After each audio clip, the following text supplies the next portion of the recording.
If you've ever paid attention to the food that you buy, in particularly meat, chicken, beef, lamb, whatever you buy, you might have noticed some labels on the food. Surely many of you are familiar with the label of kosher, which is a Jewish dietary approval label that basically says this food has been tested by the rabbinic authority and has been found to fit the Jewish halacha practices. There's no pig meat, there's no unclean. It's been going through all the proper regulations, and this is something that is kosher, meaning it's validated, it's okay, it's approved. That's the meaning of the word kosher. It's like you see a thumbs up, it's kosher. But right next to that kosher symbol, you might have also noticed something else called halal, or in the American pronunciation, halal, which usually is written in Arabic because, well, that is pretty much the Muslim certificate of their kosher. Simply put, it is a Muslim approval of food that Muslims can eat. Now, the problem with halal, for those of you that actually love the Lord, the God of Abraham, Yitzchak, and Yaakov, is that, well, simply put, is food that has been slaughtered and dedicated to Allah. For meat to receive the certificate of halal, to be the Islam kosher, it has to be dedicated to an idol. That's part of the process, part of the ritual. That's how you get the certificate of halal. So basically, whenever you buy something that says on it halal, that has been slaughtered, if it's a vegetarian, it doesn't really matter. There's no slaughter involved. But the dedication of the slaughter of an animal, the sacrifice of an animal, has been slaughtered for the name of Allah. And well, as we know from scripture, from the Torah, the Tanakh, and the New Testament, servants of the Lord must avoid food sacrificed to idols. Now, I know many of you don't really care about that, but that is a very big part of serving the Lord. Do not pollute yourself with idols, and Allah is an idol. Allah is not ADONAI, is not the same God. If you know anything about Islam, Allah is a man-made God. It's the devil, it's the adversary, it's a counterfeit of the God of Abraham, Yitzchak, and Yaakov. Because surely the God of Abraham, Yitzchak, and Yaakov is a faithful God who holds his covenant for eternity, who does not violate his word.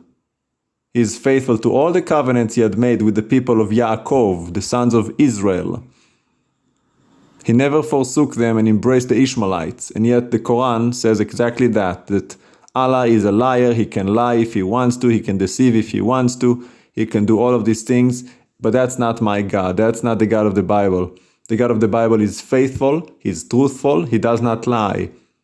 He never violates and breaks his word. Not to mention, the Quran also says that Jesus never died. And it also says that Jesus must be honored as a prophet. That's all he is in the Quran. Only a prophet, just a man. But Jesus himself said that he was God, which in the Quran principle would be blasphemy and must be put to death.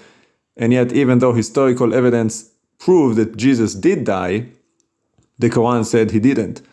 All in all, to let you know that the Quran is a myth, is a lie, and Allah is a fake God. It is not the God of the Bible.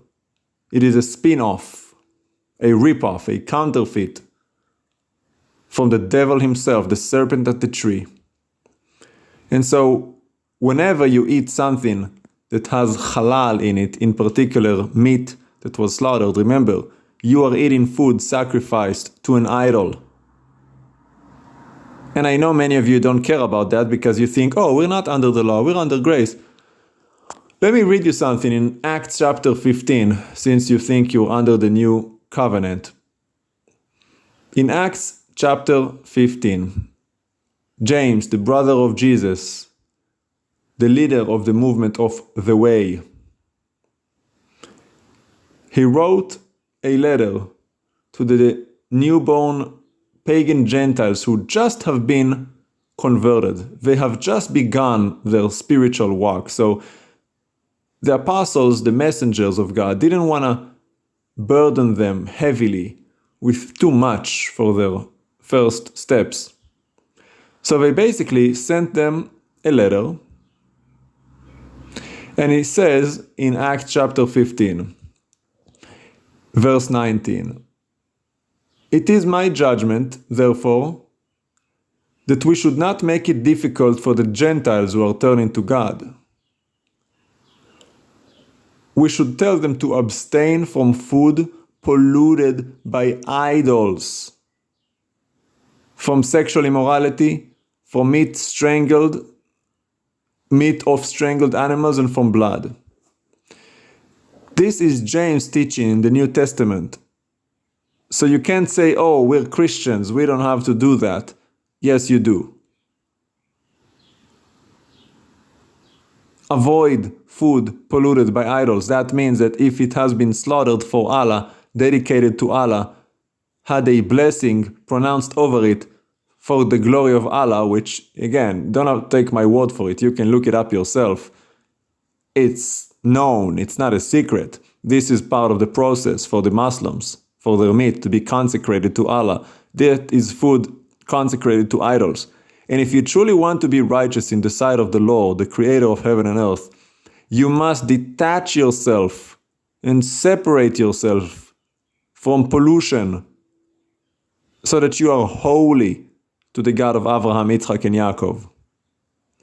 Do not eat halal. You'd be better off eating non-kosher and non-halal. You don't have to eat what's labeled kosher. That's rabbinic, halacha. That's not Torah.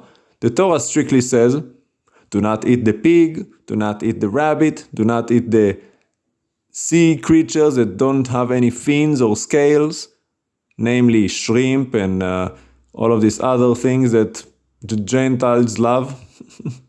It's quite clear that the Lord requires holiness. So remember, if you truly love the Lord, stay away from halal.